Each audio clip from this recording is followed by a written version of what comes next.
Some people, when you say the word situation, they hear it with like a negative connotation. Like, oh, there's a situation there? What's the situation? We got a situation over here. Do we have a situation with Marcelo Mayer and the Boston Red Sox right now? What a good-looking question. Yeah, Fitzy, I don't know about you. I kind of think we do because this to me feels like it's becoming less and less about skill based on the names that are being mentioned as the starting second and starting third basemen of the Red Sox. No disrespect before I disrespect. IKF and Andrew Monasterio and Caleb Durbin and yada, yada, yada. Marcelo Mayer is better than all those players. So, Fitzy, to me, this kind of has come up as this conversation has continued to go on this week, that it feels like, is it effort related? Is it something that happened during the offseason or lack of things that happened in the offseason for Marcelo Mayer? But I can't help but at least continue to pay attention to what seems to be a bit of an ongoing situation. Yeah, we have this is as they like to say on the nightly news, we have a developing situation here. Right. That's exactly where Meyer is. All of those names, IKF and Monasterio, these are all like spring training bodies. These are back of the roster emergency guys that are defensive replacements at best. They shouldn't be starters on a major league team that has division, if not World Series aspirations in the final year of baseball before everything comes crashing down salary-wise next year or for some time to come.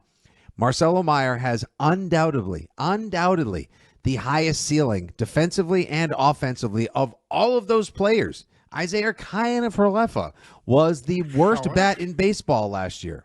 The worst bat, literally, had like the lowest OPS. He was the worst hitter in baseball last year.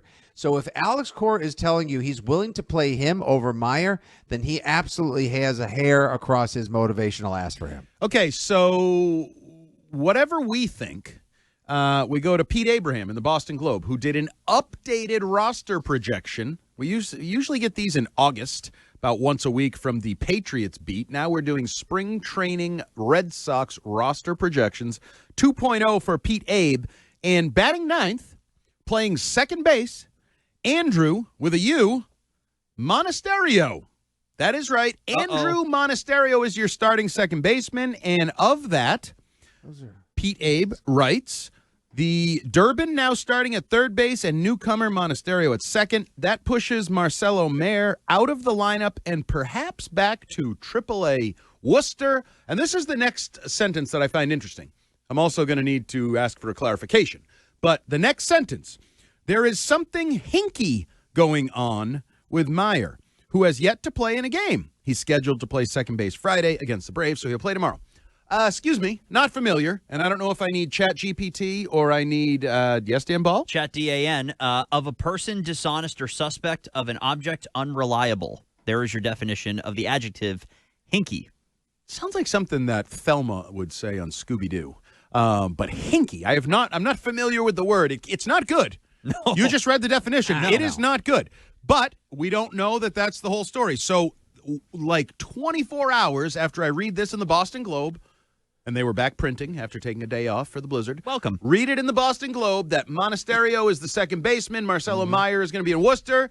Bradfo joined Jones and Keefe today. Bradfo joined Jones and Keefe today, and he was asked for his projection. He's down. He's boots on the ground. He's observing spring training baseball. He's seeing the same things that Pete Abraham is. He was asked for his projection on Marcelo Mayer and what his role would be with the Red Sox this year. And his answer was a little bit or quite different than Pete Abe's. Oh, starting second baseman. He plays tomorrow. The shot across the bow with him earlier in camp was sort of just saying, hey, listen, you need to make the team, man. You were okay in a lot of respects, but you got to show you that you're healthy. You got to show that you're productive. But I think that in terms of their options, they still know that Marcelo Mayer is probably their best option.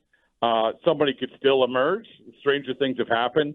But starting tomorrow, unless there's a physical setback, which, who knows, but I do think that he's going to be on track to be the starting second baseman.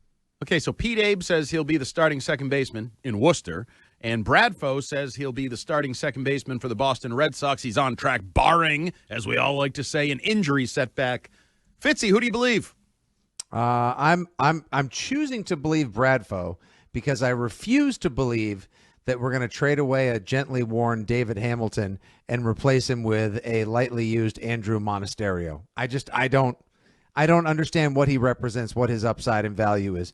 I had literally, hand to the baseball gods, never heard of this human being before like 3 or 4 days ago. And in looking him up on Baseball Reference, okay, .8 WAR and 126 at bats. He had 16 ribeye, batted .270 and 4 ding-dongs. Okay, so those are like Durbin adjacent. Those, I mean, it's like he's like a new Romy Gonzalez for a hip generation of 2026 Red Sox fans. Great. Again, that's not the ceiling of Marcelo Mayer. I don't understand why we're at loggerheads. Why are we butting up with Marcelo Mayer and Alex Cora in the organization? What's the problem? What's the emotional, contractual, or on-field impasse? So it's funny you say that. Before we get into that discussion, Jones and Keith asked Bradfo what exactly is going on here. No, I don't necessarily think that he absolutely said, "Oh, well, I'm on the team," as he told me the other day. I mean, listen, he's telling me this is on the record, so he's whatever he says. I don't know if that's absolutely how he feels, but he said, "I know that I have to earn every single time. I have to earn my spot. I knew that from day one. I have to earn my spot." I think it's just overall, like just across the board. It's not only to him, but to everybody else in camp that. Like when you come to camp, like it's not. There are certain spots that are locked up, and that is not one of them. So a kid like Mikey Romero, who is a first round pick, who is trying to make the team, they just want to make it clear to everybody, including Marcelo and everyone competing for that job, that is a competition, and Marcelo Mayer hadn't done enough to not have it be a competition. Okay, so why is Caleb Durbin not competing for the third base job? Because it certainly feels like Caleb Durbin has been penciled in upon arrival via trade as the third baseman, and he's marginally more accomplished than Marcelo Mayer. Yes, he finished whatever it was, third in the race, but like they both played a little bit last year. To pretend that he's some frickin' Alex Bregman and like the job is his. Why is he being given a job, Dan Ball, and Marcelo Mayer's going to sing for his supper? Well, to oversimplify it, you spent assets to acquire Caleb Durbin this offseason. You traded from your organization to bring this guy in, so it is a pretty bad look if you bring him in as a Rookie of the Year finalist and then don't give him a job. Okay. So I think that's Is it a worse look than sending your number 4 overall pick who came to the big leagues with his buddy that he used to share a car with last year, send him back to Worcester? It's not great. Not great. As Alex Cora would say. Look, there's just, to me, there's always been something just a little bit off with Marcelo Mayer as a professional. Last year between Boston and Worcester, he played 87 games. Year before that in Portland, 77 games. Year before that between high A ball and double A, 78 games. Mm-hmm. He as a professional has not been able to consistently stay on the field. Now, to quote Brian Windhorst, why is that? What is the reason behind it? There may be something up with this guy's work ethic to try to keep himself on the field. Well, but just because you're not on the field, just because you're injured, doesn't mean that you aren't working hard. You can be injury prone, as in prone to injuries, even while you're working hard. But every single year as a now 23-year-old, you are prone to being injured to the point where you can't even make it through 100 games of a season. It's not great. I didn't say it was a great thing, but I think it can. I don't know that injury-prone Fitzy has to be tied to... I'm not injury-prone. ...work ethic. I bet you are. Bet you if we made you try to play 80 games, you wouldn't make it through 80 games of baseball or any other sport. My pliability is tremendous. Thank you very little. But is it unfair to connect injury-prone and work ethic or anything like... No, actually, can't you just be injury-prone? Like, no, you can be, but also, I mean, we are living in the post-Tom Brady era of sports in New England where prehab is as popular as rehab. So maybe there's a fundamental belief that this guy should be putting in as much time to prevent his injuries and make sure he's on the field for the longer haul than coming in and looking good. And then, oh, there he goes with another hamate bone or broken finger or wrist surgery or strained this or broken that. That could very well be part of the equation. Now, okay, so say, for example, I am being too pessimistic, that the past 3 years he has simply just been injured, and it has nothing to do with work ethic or planning or working out during the offseason or getting your body ready for baseball. Say that's untrue. Then it has to be based on something that happened this offseason because he suffered his injury on July 25th. He was announced by Alex Cora as having season-ending wrist surgery on August 17th. It is now February 26th, the last year. So if for whatever reason you are not completely ready to be participating in spring training and to be competing for this job, then you are not taking your off-season work and your rehab seriously enough to be a part of this team. That, by the way, drastically needs you because of your upside, both defensively and offensively after you trade Devers and lose Bregman. I'm telling you, man, this doesn't pass the sniff test for me. Absolutely. I don't need hinky, it's stinky. There's a weird odor to this entire situation. And yes, somebody called Shart, you call yourself a writer and you don't know hinky? Man, you are a dope. A guy who uses letters like he's a 13-year-old girl in texting.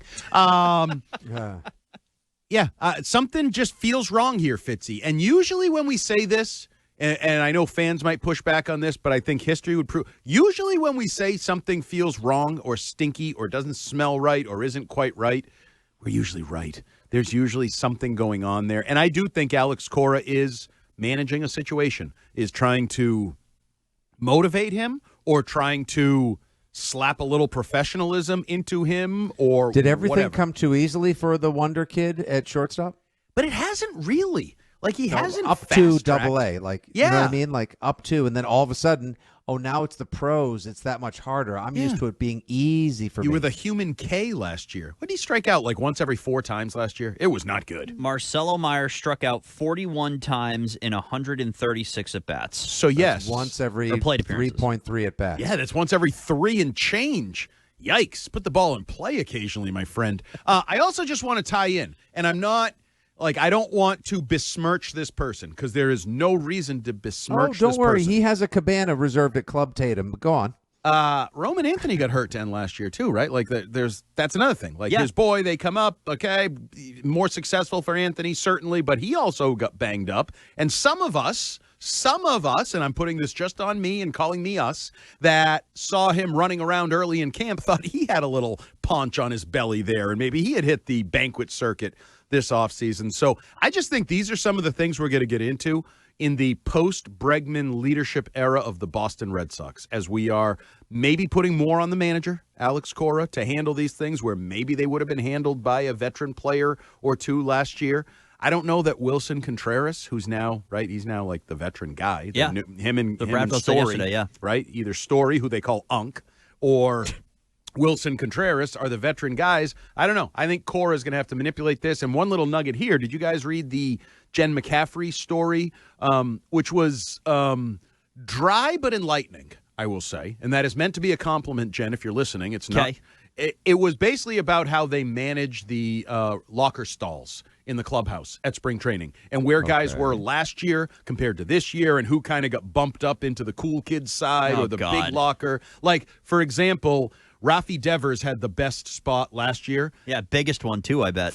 Easy it was. It was the former Ortiz spot. That's friend of Bregman, Rafi Devers. Yes, right. I noticed that, breaking bread.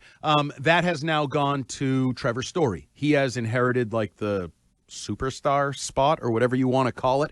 And a year ago, Meyer and Anthony were in these spots sort of off to the side that are near the door. Yeah, it's supposed to remind people you're close to the door. You can be out of here anytime. Well, he's been elevated. He's been elevated to a big boy locker. I forgot where exactly she said it was. Like, that's not an area where they're treating him like he needed to be treated like a child. He got elevated with Roman Anthony, and yet now it feels like maybe that elevation was premature. And I know that they're young. They're still coming into what you're hoping is their first full healthy season in Major League Baseball. But this is something that got bandied about on this show last week. Weren't you kind of hoping that, okay, you had your training wheels in the form of Alex Bregman. He's now gone. I'd like to see Roman Anthony and Marcelo Mayer as seemingly pillars of what you want to do. Your future shortstop and your future at least left fielder and leadoff hitter and hopefully MVP candidate. Didn't you kind of want the two of them to take a step into a leadership role this year and kind of take ownership of the 2026 Boston Red Sox? Not be the only ones, but certainly not just be the kids that are being brought along by their dad, a.k.a. their third baseman. All right, let me throw one more thing in there because I think in this world when something smells funny, usually you follow the trail of money. Stench? Oh. Money. Okay. So a year ago, I believe Marcelo Mayer made the big squad, except he didn't. Christian Campbell was the starting second baseman shortly after signing a friendly, at the time, like contract. An 8-year deal, wasn't it? Yes. Rafaela signed a contract. He does whatever he wants, plays second base, center fielder, star. Roman Anthony has played ball. Brian Bayo signed a contract and was the opening day starter. Right. Who hasn't signed a contract that may or may not be even making the team out of camp? Interesting. Oh, Marcelo Mayer. Maybe he's not playing ball financially in a way that this regime wants the young players to play ball. Could that factor into this? I mean, there is now at least a sample size to prove that maybe that is something they base their decision-making off of. Yeah. Boy, howdy, I hope you're wrong. Pathetic. Because if you're right, then fold the team and end the season.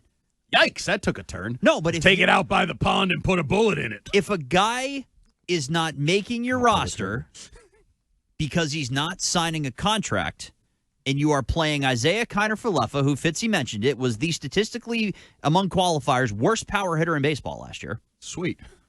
And Andrew Monasterio, who you just learned how to say the name of today before we went on the air. Yes, it is said how it's spelled. Those are your second basemen simply because they have a contract and you paid assets to acquire them? Just asked a question. No, and I'm telling you my answer to it. That if that's the case, then this team cannot continue to operate under this current ownership group and front office because that's not a professional sports team.